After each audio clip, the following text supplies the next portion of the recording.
Welcome to steno dictation. Dictation 5 second बाद शुरू होगा। स्टार्ट। यह अच्छा हुआ कि मुख्य चुनाव आयुक्त ज्ञानेश कुमार ने प्रेस कॉन्फ्रेंस कर वोट चोरी के आरोप लगा रहे राहुल गांधी के आरोपों का न केवल बिंदुवार जवाब दिया बल्कि उन्हें बेनकाब करते हुए यह भी कहा कि वे या तो अपने निराधार आरोपों के संदर्भ में शपथ पत्र दें या 7 दिनों के अंदर देश से माफ़ी मांगें। राहुल गांधी को ऐसी चेतावनी देना आवश्यक था क्योंकि वे अपने संकीर्ण राजनीतिक हितों की पूर्ति के लिए संवैधानिक संस्था चुनाव आयोग की प्रतिष्ठा और गरिमा पर जानबूझकर चोट करने में लगे हुए हैं। इसके पहले वे और कुछ अन्य विपक्षी नेता ईवीएम में गड़बड़ी के आरोप लगाया करते थे। जब ऐसे आरोप निराधार साबित हुए तो वे वोट चोरी की नई कहानी लेकर सामने आ गए।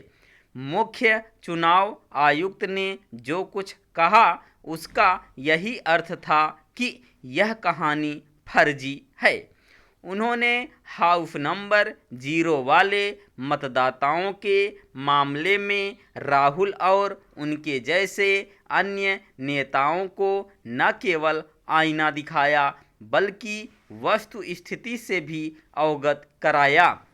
इसी तरह उन्होंने महाराष्ट्र चुनाव में कथित धांधली के राहुल के आरोपों की पोल खोली। इसके साथ ही उनकी ओर से यह भी स्पष्ट किया कि यह पहली बार नहीं है कि बिहार में विधानसभा चुनाव से पहले मतदाता सूची का गहन पुनरीक्षण हो रहा है। ऐसा 2003 में भी हुआ था। इसमें संदेह है कि राहुल गांधी और अन्य विपक्षी नेता मुख्य चुनाव आयुक्त की बातों पर गौर करेंगे और अपना रवैया बदलेंगे।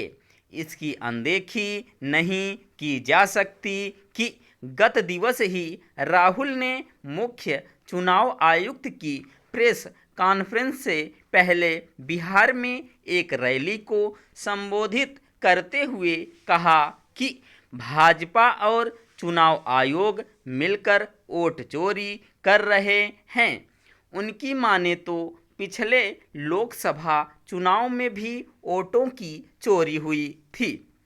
अच्छा होगा कि राहुल अथवा उनके साथी सहयोगी यह समझा दें कि यदि ऐसा हुआ था तो कांग्रेस 99 सीटें कैसे पा गई और भाजपा 240 पर क्यों सिमट गई। वास्तव में राहुल गांधी का इरादा तथा कथित वोट चोरी के मामले को उजागर करना नहीं बल्कि चुनाव आयोग एवं भारत की लोकतांत्रिक प्रक्रिया को बदनाम करके अविश्वसनीय बनाना है। वे ऐसा इसलिए कर रहे हैं क्योंकि संभवतः यह जान गए हैं कि चुनावी मैदान में जीत हासिल करना उनके बस की बात नहीं।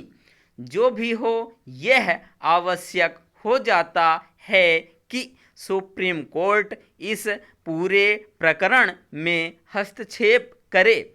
उसे हस्तक्षेप केवल इसलिए नहीं करना चाहिए क्योंकि वह इस मामले की सुनवाई कर रहा है बल्कि इसलिए भी करना चाहिए कि वे संवैधानिक संस्था की जड़ें खोदी जा रही हैं।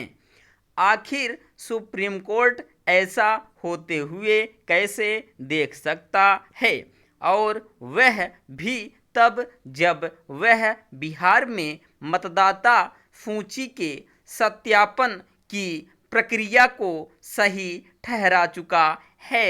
स्टॉप।